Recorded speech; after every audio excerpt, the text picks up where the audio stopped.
இனிய வணக்கம்.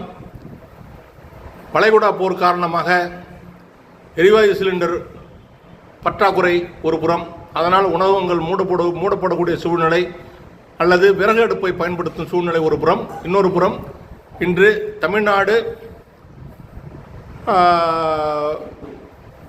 Petrol diesel விநியோக சங்க தலைவர் போதுமான அளவு பெட்ரோல் கையிருப்பு உள்ளது, அவர்கள் அன்றன்றைய தேவைக்கு மட்டும் பெட்ரோலை நிரப்பிக் கொள்ளுங்கள், 21 நாட்களுக்கு பெட்ரோல் டீசல் கையிருப்பு உள்ளது என நிருபர்களுக்கு பேட்டி அளித்துள்ளார்.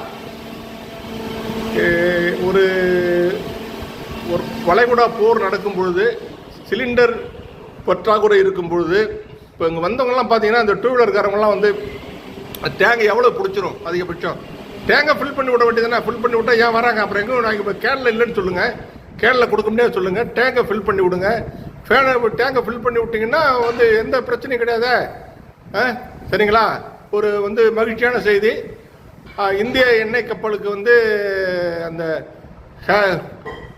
ஹோர்முஸ் நீர்நிலை நீரிணையை கடந்து செல்ல இரு எண்ணெய் கப்பலுக்கு இன்னைக்கு ஈரான் அனுமதி வாங்கியிருக்காங்க.